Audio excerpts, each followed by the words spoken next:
Hello friends, आप लोग कैसे? उम्मीद करते हैं आप लोग अच्छे होंगे। तो चलिए आज हम लोग बात करेंगे साइंस के बाद हम लोग केमिस्ट्री, यानी कि आज हम केमिस्ट्री का बात करेंगे। और केमिस्ट्री में जानने से पहले हम लोग साइंस के बारे में जानकारी प्राप्त करना होगा। तो यहाँ पे हम लोग आते हैं क्योंकि साइंस का एक पार्ट है केमिस्ट्री, उसी के बारे में हम लोग जानकारी प्राप्त करेंगे।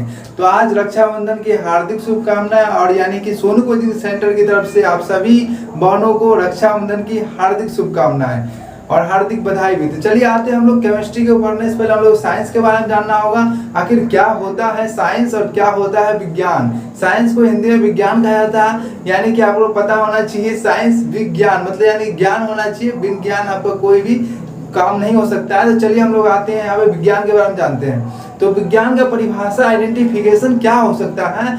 इसका हो सकता है कि सावधानी पूर्वक कोई भी चीज को हम लोग सावधानी पूर्वक करते हैं और क्रमबद्ध तरीके से करेंगे। उसके बाद क्या करेंगे? उसका प्रयोग करेंगे, उसके बाद उसका परीक्षण किया जाएगा, तब हमको जो ज्ञान प्राप्त होगा उसी को हम लोग विज्ञान कहते हैं। जिस प्रकार से कोई सीढ़ी जब बनाया जाता है तो सीढ़ी में देखिएगा जो सावधानी पूर्वक बनाया जाता है, क्रमबद्ध तरीके से हर स्टेप को बनाया जाता है। उनके बाद क्या होता है कि आपका यानी कि प्रयोग करते हैं उस पर, यानी किस टाइप का बनाया जाना चाहिए वो हम लोग देखते हैं। और परीक्षण मतलब हो गया एक बार उस पर चढ़ के देखा जाता है कि वो ठीक ठाक है या नहीं, तभी उस पर ढलाई किया जाता है। तो इसी को हम लोग विज्ञान कहते हैं। तो यहाँ पे लिखा हुआ वही है साइंस, इसका मतलब होता है विज्ञान। विज्ञान का मतलब सावधानी पूर्वक क्रमबद्ध तरीके से प्रयोग और परीक्षणों द्वारा प्राप्त ज्ञान को हम लोग विज्ञान कहते हैं। तो यहाँ पे चलिए आते हैं आगे। साइंस शब्द की उत्पत्ति कहाँ से हुआ इसके बारे में जानेंगे।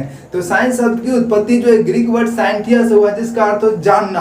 अगर आप जान गए हैं, जिस प्रकार से आप लोगों को पता होना चाहिए कि जब कोई आदमी किसी से शादी करता है तो वहां पे जान पहचान मालूम भी होता है। और जान गए ठीक है, नहीं जान रहा तो विज्ञान उसे ही कहलाएगा जब नहीं जान पाएंगे, शादी के बाद जान लीजिएगा। तो चलिए हम आते हैं यहाँ पे। तो साइंस शब्द की यानी साइंस शब्द को दो भागों में बांटा गया है। एक आपका होता है लिविंग साइंस, एक होता है non living science. Living science पता ही चल रहा है, लिविंग साइंस का मतलब हो गया आपका जो जिंदा है, और नॉन लिविंग साइंस मतलब जिंदा नहीं है। तो उसके बारे में हम लोग जानेंगे। लिविंग साइंस के अंतर्गत क्या आता है? बायोलॉजी आता है, जीव विज्ञान। इसके अंदर बॉटनी आएगा, जूलॉजी आएगा, इसका मतलब वनस्पति विज्ञान। और एक आता है आपका जाके प्राणी विज्ञान। तो वनस्पति मतलब पेड़ पौधे के बारे में जानकारी प्राप्त करेंगे, और इसमें क्या होता है जीव जंतु के बारे में जानकारी प्राप्त हम लोग करते हैं। और यहाँ पे फिजिक्स हो गया, यहाँ पे केमिस्ट्री हो गया आपका जाके नॉन लिविंग साइंस में। फिजिक्स मतलब भौतिकी के बारे में जानकारी प्राप्त करेंगे। और हम लोग आज जो पढ़ रहे हैं उसी का नाम है केमिस्ट्री। तो केमिस्ट्री के बारे में हम लोग जानकारी प्राप्त करेंगे। तो देर ना करते हुए पहले हम आते हैं केमिस्ट्री। आखिर केमिस्ट्री शब्द की उत्पत्ति और केमिस्ट्री है क्या चीज, इसके बारे में हम लोग जान लेते हैं। तो चलिए आते हैं केमिस्ट्री। केमिस्ट्री का हिंदी होता है रसायन शास्त्र। जो यहाँ पे लिखा हुआ है केमिस्ट्री का हिंदी क्या होता है? रसायन शास्त्र। तो हम लोग देखते हैं केमिस्ट्री जो है इसका यानी कि अगर हम डिवाइड करें तो रस से जोड़ आयन। रसायन शास्त्र का हिंदी बात करेंगे तो रस से जोड़ आयन। मेरे रस की कमर ये नहीं होना चाहिए, तो आपके आगे बात करेंगे। तो यहाँ पे बहुत सारा गाना भी निकल गया। तो रस जो है, रस का मतलब होता है, रस का मतलब पीने वाला वो रस नहीं जो आप लोग समझ रहे हैं। रस के कमर भी नहीं है यहाँ। रस का मतलब होता है पदार्थ। पदार्थ का मतलब द्रव्य। द्रव्य का मतलब होता है कि वो सारी चीज दुनिया में सभी चीज पदार्थ है। हम आप लोग सब क्या पदार्थ है, तो हम लोग इसी को देते हैं पदार्थ, जिसमें यानी क्या होना चाहिए कुछ, समझ रहे हैं ना।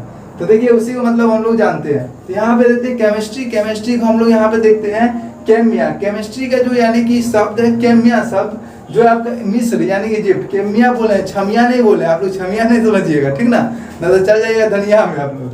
तो यहाँ देखिए मिस्र यानी जो इजिप्ट है वहीं से लिया गया। और केमिया का अर्थ होता है काला रंग। जो काला रंग नहीं समझ रहे हैं तो मतलब करिया समझते होंगे ना, करिया समझना है, हरिया नहीं समझना है। तो करिया रंग समझते हैं आप लोग। तो चलिए हम लोग आते हैं, यहाँ पे जान चुके हैं। उसके बाद हम लोग केमिस्ट्री के बारे में जान लेते हैं। केमिस्ट्री है क्या चीज? तो यहाँ लिखा हुआ विज्ञान की वैसी शाखा रखना है, सखी कली सब नहीं रखना है, जो आपका सखी होगा अलग बात है।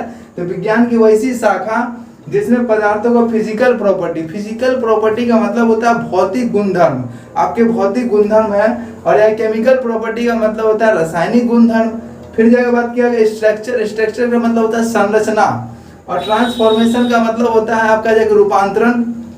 एनर्जी चेंज का मतलब होता है ऊर्जा रूपांतरण, यानी ऊर्जा का चेंज कैसे करेंगे, इससे संबंधित नियमों का अध्ययन किया जाता है, उसे क्या कहते हैं केमिस्ट्री। मतलब विज्ञान की वैसी शाखा जिसमें physical property, chemical property, transformation और जाकर आपका एनर्जी चेंज यानी कि आपका स्ट्रक्चर, इसके बारे में जो अध्ययन हम लोग करते हैं उसी को क्या बोलते हैं हम लोग केमिस्ट्री बोलते हैं। जिस प्रकार से कोई दवाई दवाई खाया ना, कभी कभी दवाई क्या होता है आपको सूट कर जाता है, कभी दवाई सूट नहीं खाता, तो डॉक्टर एक बार में ही दवाई नहीं देता, आपको चाहिए सूट कर जाएगा, आपको उस पर भी क्या करता है, यानी कि फिजिकल, केमिकल स्ट्रक्चर, ऊर्जा परिवर्तन आपका देखा जाता है। जिस प्रकार से कोविड-19 बहुत आदमी सुई लेने के बाद बहुत आदमी बीमार पड़ गए हैं, बहुत आदमी बीमार नहीं पड़ा है। इसका मतलब हो गया आपका जो ऊर्जा यानी कि जो कैपेसिटी है, यानी कि जो आपका यानी कि होना चाहिए वो क्षमता, आपका इम्यूनिटी क्षमता कम है तो उस पर असर पड़ा है। जिसका इम्यूनिटी क्षमता ज़्यादा अच्छा है उसका असर नहीं पड़ा।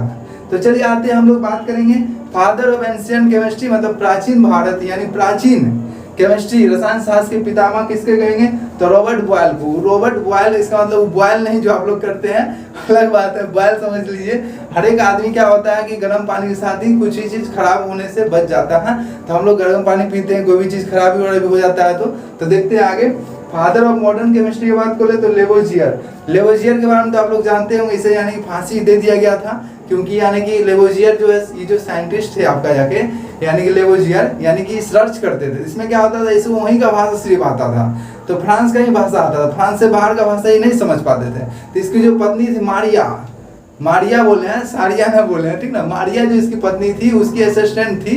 तो उसी में क्या किया कि इसे यानी कि हो गया, समझ रहे हैं ना, बोल नहीं सकते हैं, तो हो गया तो कर लिया, समझ रहे हैं। तो करने के बाद क्या होता है कि यानी कि अब उसकी जो पत्नी थी बहुत इससे भयानक कलाकार निकली। वो क्या की, बहुत दूसरे देश से भाषा सीख ली, और यानी कि मारिया और सबको यानी कि दरिया यानी कि अपने पति को यानी कि बढ़िया से दयावान दरिया दे दिया था कि यहाँ पे ये बोला जाता है, यहाँ पे ये बोला जाता है, इस तरह से उसको बताया जाता था कि रिसर्च उसको करने में कोई दिक्कत नहीं हुआ। लेकिन इसी बीच क्या होता है कि जब जानकारी ज्यादा प्राप्त हुआ, फ्रांस में क्रांति हो रहा था, तो क्या क्या राजनीति में कूद गया।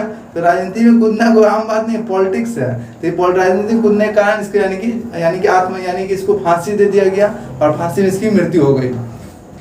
तो यहाँ पे देखते हैं फादर ऑफ इंडियन केमिस्ट्री की बात करें, डॉक्टर पीसी रॉय। मतलब पीसी रॉय का मतलब होता है, पीसी रॉय समझ रहे हैं ना, प्रेमचंद्र ये सब नहीं होना चाहिए, प्रफुल्ल चंद्र रॉय होता है। पीसी रॉय का मतलब प्रफुल्ल चंद्र रॉय।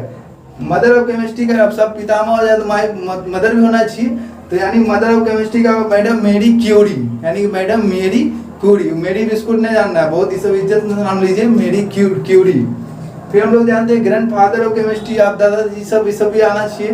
तो वर्नन हाइजेनबर्ग जो आपका जाके ग्रैंड फादर ऑफ केमिस्ट्री कहा जाता है। तो अब आते हैं हम लोग केमिस्ट्री के बारे में जान चुके हैं अच्छा से। रस जोड़ आयन, रस का मतलब होता है रस के कमर, यानी कि वो नहीं समझ रहे ना, बहुत हो गया।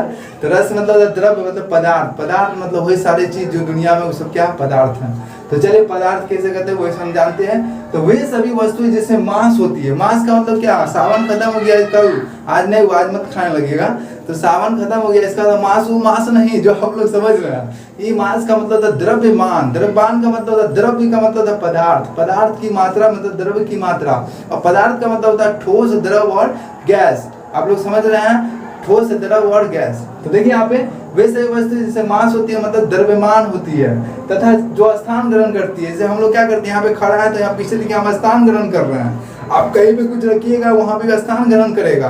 अब मान लिया हम खड़ा है यहाँ पे, आगे कोई आगे बोले यानी कि सीमेंट खड़े यानी हो जाएगा हटा के, तो इसके अंदर आत्मा नहीं ना घुस जाएगा वो, ठीक ना। तो यहाँ पे क्या होता है कि स्थान ग्रहण कर लिया हम यहाँ पे, अब दूसरा आदमी यहाँ पे नहीं हो सकता। जिस पर से टेम्पो में क्या होता है, क्योंकि देखिएगा 5 आदमी बैठा लिया, 6 आदमी बैठा था, ले इधर से मारा उधर पूरे निकल गया, ले, तो ये होता है स्थान ग्रहण किया। अब उसको हटाया होता है, स्थान ग्रहण करना हटाना होगा उसको, तो पूरे निकाल दिया उसको। तो देखिए यहाँ पर लोग जान गए जिनमें कुछ मास होती है, इसका मतलब जिसमें कुछ द्रव्यमान, और जो यानी कि स्थान ग्रहण करती है उसी को क्या कहते हैं हम लोग, पदार्थ कहते हैं। तो हम लोग देखते हैं जैसे लकड़ी हो गया, लकड़ी क्या है, पत्थर हो गया, वायु हो गया, जल हो गया, तेल भी है, समझ गए, मतलब द्रव्य। अब देखिए क्लासिफिकेशन ऑफ मैटर का बात करें, पदार्थ वर्गीकरण का बात करें तो 2 भाग में से हम लोग देखते हैं। फिजिकल में देखते हैं, फिजिकल क्लासिफिकेशन ऑफ मैटर्स, मतलब पदार्थ को यानी फिजिकल में बांटते हैं। एक होता है केमिकल क्लासिफिकेशन ऑफ मैटर्स, मतलब यानी कि पदार्थ को केमिकल मैटर में बांटते हैं। फिर फिजिकल में क्या आता है, सॉलिड, लिक्विड और गैस। तो सॉलिड क्या होता है, ठोस, लिक्विड क्या होता है, द्रव, और गैस तो समझ रहे हैं आप लोग। तो सॉलिड का मतलब हो गया, समझ रहे हैं ना, सॉलिड का मतलब समझ जाइए जो ठोस में रहता है, जिसका मिलेगा ठोस तो समझिए अच्छा, और जिसका द्रव मिला तो समझिए सब से मिल जाएगा वो, और गैस रहेगा तो भयानक ये हो गया, सब पूरे खुलेआम घुलेगा। तो यहाँ समझिए सॉलिड का मतलब होता है जो यानी कि जितना पदार्थ हम लोग देखते हैं, जैसे बोर्ड हो गया, हम हो गए, तो हम लोग भी क्या है यानी कि आपका सॉलिड अवस्था में है। लिक्विड का मतलब होता है जितना जल ये सब देखते हैं आप लोग क्या है, लिक्विड मतलब द्रव अवस्था में है। और यानी गैस का मतलब हो गया जितना आप लोग एलपीजी सब सिलेंडर सब यूज करते हैं सब गैस की अवस्था में। हम लोग जो ऑक्सीजन लेते हैं कार्बन डाइऑक्साइड छोड़ते हैं तो भी क्या गैस की अवस्था में। तो हम लोग में तीनों पाया था, सॉलिड लिक्विड और गैस, हर एक आदमी में पाया था। जिसमें नहीं पाया तो आदमी नहीं होगा। आगे देखिए केमिकल का मतलब होता है, केमिकल का एलिमेंट का बात करें यानी कि इसमें एलिमेंट आएगा, आपका कंपाउंड आएगा, मिक्सचर आएगा। एलिमेंट का मतलब होता है तत्व, कंपाउंड का मतलब होता है यौगिक और मिक्सचर का मतलब होता है मिश्रण। सब चीज सब में नहीं मिलेगा। अब देखिए एलिमेंट का मतलब क्या होता है, समान परमाणु से बने पदार्थों को क्या कहते हैं, एलिमेंट कहते हैं। समान परमाणु से जो पदार्थ बनेगा उसको एलिमेंट कहेंगे। अगर एलिमेंट सही नहीं हुआ तो अब भी घर में अशांति हो जाता है, असमान हो जाता है। तो समान पति पत्नी है तो ठीक, असमान हुआ तो कल्याण भव। देख के कीजिएगा, एलिमेंट यहाँ हो गया बेटा, मतलब समान परमाणु से बने पदार्थ को यानी कि क्या कहेंगे हम लोग, समान परमाणु से बने पदार्थों को एलिमेंट कहा जाता है। अब तक कुल 118 एलिमेंट मतलब तत्व का ज्ञान प्राप्त हुआ है। पहले 111 था, अब 118 हो चुका है। टाइप्स ऑफ एलिमेंट का बात करें, एलिमेंट को 3 भाग में बांटा गया है। एक आपका धातु है, एक आपका अधातु है, तीसरा आपका उपधातु है। धातु किसको बोलते हैं, धातु मतलब होता है वैसा तत्व जिसमें एक या अधिक इलेक्ट्रॉन्स यानी कि जो है आपका जाके त्यागने की क्षमता पाई जाती है। वैसा तत्व जिसमें एक या अधिक इलेक्ट्रॉन्स त्यागने की क्षमता पाई जाती है। इसका मतलब ये हुआ कि यानी मान लीजिए आप किसी से कर रहे हैं तो यानी बॉय गर्ल है तो त्यागने की क्षमता मतलब यानी बॉय को त्यागने की क्षमता नहीं पाएगा, गर्ल से पाएगा, तो उसमें एक या अधिक त्यागने की क्षमता पाया जाता है। तो इसको हम लोग क्या कहेंगे, मेटल कहेंगे। मतलब धातु मतलब चमक, जिसमें चमक पाया जाता है, ठीक ना। जो विद्युत धनात्मक होती है मतलब यानी कि आपका विद्युत धनात्मक पॉजिटिव होगा, फिर हम लोग उसी को बोलेंगे। मतलब एक से अधिक इलेक्ट्रॉन्स तो त्यागने को उसमें क्षमता पाया तो चौथा फिर ले लेगा, क्या करेगा वो बहुत, तो उसमें एक से अधिक इलेक्ट्रॉन्स त्यागने की क्षमता पाया जाएगा, मतलब धातु। नॉन मेटल मतलब अधातु, एक से अधिक इलेक्ट्रॉन्स ग्रहण करने की क्षमता पाया जाता है। सही में उसमें एक से अधिक इलेक्ट्रॉन्स ग्रहण करने 4-5 रख लिया, तो एक से अधिक इलेक्ट्रॉन्स ग्रहण करने की क्षमता पाया जाता है। तो 2-3 रख लिया है, अब चौथा भी रख ले लाइन में, तो इसका मतलब क्या होगा, ग्रहण करने की क्षमता उसे पाया है। और सबसे खतरनाक और उपधातु है। इसमें क्या है कि धातु अधातु दोनों का गुण पाएगा, मतलब त्यागने की भी और ग्रहण करने का भी। तो को आज खत्म मैसेज कर दिया हेट, फिर बोला ला, ठीक ना, तो यानी कि बोला ले और दे, तो इसका मतलब हो गया वैसा एलिमेंट जिसमें यानी कि आपका जाके मेटल और नॉन मेटल दोनों के गुण पाए जाते हैं, उसी को हम लोग क्या बोलेंगे, उपधातु बोलेंगे, मेटलॉइड बोलेंगे। तो यहाँ पे लिखा हुआ है सोडियम, इसमें क्या होता है, 1 इलेक्ट्रॉन त्यागने की क्षमता पाया जाएगा। मैग्नीशियम इसमें 2 इलेक्ट्रॉन त्यागने की क्षमता पाया जाएगा। एल्युमिनियम इसमें 3 इलेक्ट्रॉन उदाहरण दे चुके हैं। और यहाँ पे नॉन मेटल में आपका जाके नाइट्रोजन, इसमें 3 इलेक्ट्रॉन ग्रहण करने की क्षमता। ऑक्सीजन 2 का मतलब हो गया 2 ऑक्सीजन यानी कि ग्रहण करने की क्षमता। फ्लोरीन का मतलब होता है इसमें 1 ऑक्सीजन ग्रहण करने की क्षमता पाया जाता है। इसी पर उपधातु का मतलब हो गया कि जिसमें दोनों धातु यानी कि पाया जाएगा। तो यहाँ पे लिखा हुआ BSI, जितना लिखा हुआ आप देख लीजिए, और आपको कमेंट बॉक्स में लिखना है B का मतलब क्या होता है और आपका SI का मतलब क्या होता है, GE का मतलब क्या होता है, ये सब आपको कमेंट बॉक्स में करना है, एक लाइन से सब। तो धन्यवाद। आपको वीडियो अच्छा लगा तो वीडियो को लाइक, कमेंट, शेयर, सब्सक्राइब करना ना भूलें। वंदे मातरम, जय हिंद, जय Bharat. Thank you so much, बहुत बहुत धन्यवाद, थैंक यू।